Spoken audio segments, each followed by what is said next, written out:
वालेकुम viewers, Microsoft Excel के 8th video lecture के साथ मैं आपका होस्ट मुदस्सिर सलीम हाज़िर हूँ। तो आज के लेक्चर में हम सैलरी शीट बनाना सीखेंगे कि सैलरी शीट कैसे बनाते हैं। सपोज एम्प्लॉय आईडी, नेम, उसकी बेसिक पे कितनी है, बेसिक सैलरी कितनी है,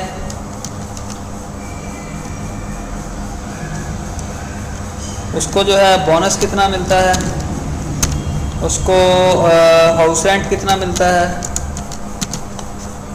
उसको मेडिकल कितना मिलता है, उसको जो है house rent, medical, bonus, conveyance कितनी मिलती है और उसकी टोटल सैलरी कितनी बनती है और उस पर टैक्स कितना पे करता है और टेक होम कितना बनता है।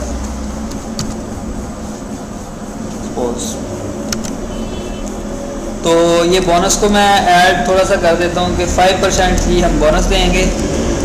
हम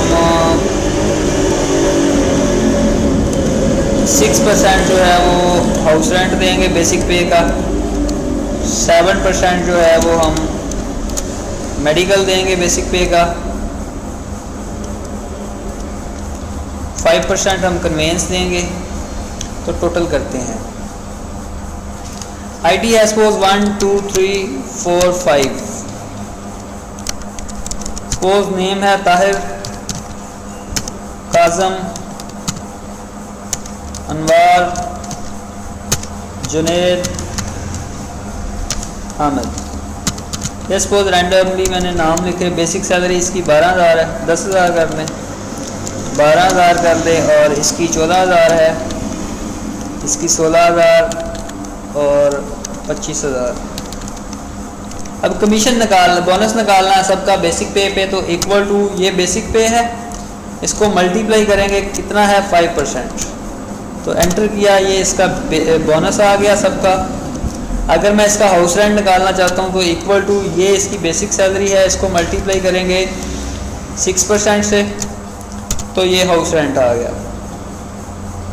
और अगर मेडिकल फाइंड आउट करना चाहता हूँ तो इक्वल टू बेसिक पे इतनी है, उसको मल्टीप्लाई करेंगे 7% से, तो ये उसका मेडिकल आ गया। और अगर मैं कन्वेंस फाइंड आउट करना चाहता हूँ कि 5% कन्वेंस अलाउंस मिलेगा, तो इक्वल टू बेसिक सैलरी ये है, उसको मल्टीप्लाई करेंगे 5% से, तो ये उसका कन्वेंस आ गई। इसको मैं ड्रैग करता हूँ तो ये बाकी वैल्यूज़ भी आ गई। अब टोटल करना चाहता हूँ कि इस बंदे की सैलरी कितनी बनती है, इक्वल टू सम,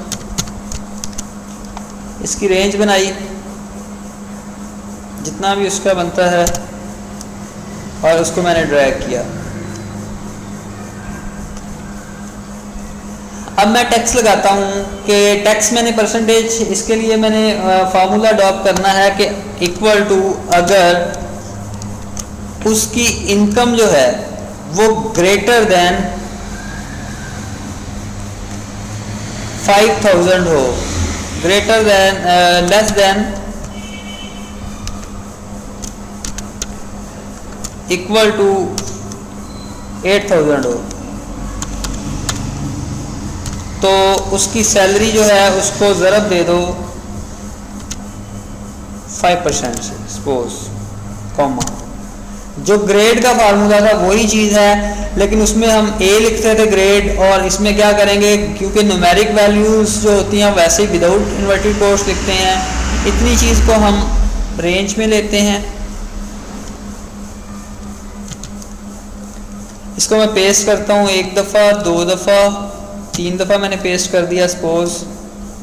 तो आखिरी कॉमा हटा दिया मैंने, ब्रैकेट्स क्लोज की, 1 2 3 4 ब्रैकेट्स ओपन की थी, तो ये मैंने क्लोज की।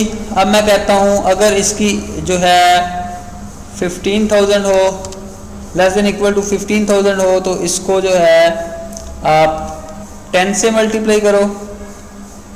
अगर जो है वो 20,000 हो तो इसको 15 से मल्टीप्लाई करो, और अगर ग्रेटर देन 20,000 हो तो उसे 18 से मल्टीप्लाई करो। सपोज ये मैंने सपोज किया है, कोई हार्ड एंड फास्ट रूल नहीं है इसका। एंटर किया तो ये उसका टैक्स आ गया। इस बेचारे के साथ तो बहुत ज़्यादती हुई है, काफ़ी टैक्स देना पड़ गया है, तो काम ख़राब हो गया। चलें खैर, जितने अलाउंसेस दिए थे वो टैक्स बन गए हैं, अब टेक होम तो वही होगा। तो इक्वल टू टेक होम कैसे निकालेंगे, टोटल उसका इतना आया, उसमें से माइनस क्या करेंगे, टैक्स माइनस करेंगे, तो ये उसका टेक होम आ गया। ये टेक होम बन गया कि वो घर कितने लेके आया, अपनी अम्मा हजूर को कितने दिए और क्या बना, ये सारा हिसाब किताब आ गया। आई होप दैट कि ये वीडियो आपको पसंद आई होगी। एनी क्यूरी हो तो आप मुझे मैसेज कर सकते हैं, स्काइप पे ले सकते हैं और फेसबुक पे भी मैसेज कर सकते हैं। और मेरे चैनल को सब्सक्राइब करना मत भूलिएगा। Thanks for watching my video. अल्लाह हाफिज़।